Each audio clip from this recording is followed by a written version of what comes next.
उपराष्ट्रपती पदाच्या निवडणुकीच्या निकालानंतर उबाठा आणि संजय राऊत यांना मला एकच प्रश्न विचारायचा आहे की कसं काय राऊत, बरं आहे का?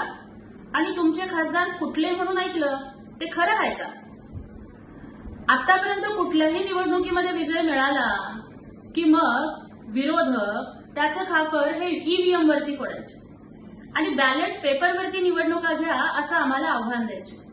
कालच्या निवडणुका तर बॅलेट पेपरवरती झाल्या तरी सुद्धा नियोजित मतांपेक्षा 14-15 मतं जास्त मिळवून महाराष्ट्राचे राज्यपाल सी.पी. राधाकृष्णन साहेब हे देशाच्या उपराष्ट्रपती पदावरती विराजमान झाले.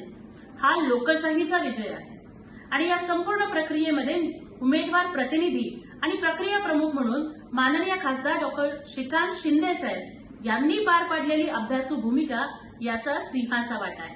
त्यामुळे या लोकशाहीच्या विजयाला शिंदेशाही साथ सुद्धा आहे असं म्हटलं तर त्यात वावगं ठरणार नाही. पण राऊतांची बेताल बडबड आज पुन्हा सुरू झाली. त्यांनी शहाणपणा काढला. अहो राऊत, पण तुम्ही दीड शहाणे आहात त्याचं काय? आणि मराठीत म्हण आहे, अति शहाणा त्याचा बैल रिकामा. आणि तुम्ही तर तुमच्या बेताल बडबडीमुळं पूर्ण पक्ष रिकामा करून टाकलात तरी सुद्धा थांबत नाहीत, तर तुमचं काय करायचं?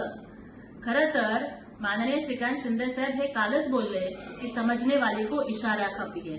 आम्ही म्हणत नाही हो, पण सोशल मीडियावरती चर्चा आहे की जे खासदार फुटले त्यात महाराष्ट्राचे खासदार होते आणि त्यामध्येही उबाठा आणि शरद पवार गटाचे खासदार होते.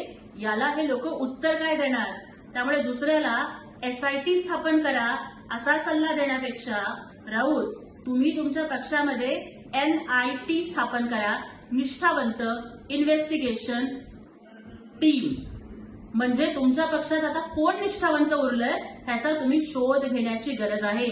थोड्या दिवसांनी उद्धव ठाकरे, रश्मी ठाकरे, आदित्य ठाकरे आणि तुम्ही एवढेच लोक उभाठात उरणार आहात.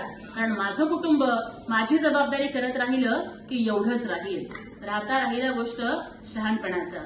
तर राऊत, तुम्ही ही जी शानपट्टी करताय ना ती आता बंद करा, अन्यथा महाराष्ट्राची जनता तुम्हाला पानपट्टीवर सुद्धा बसायच्या लायकीची सोडणार नाही.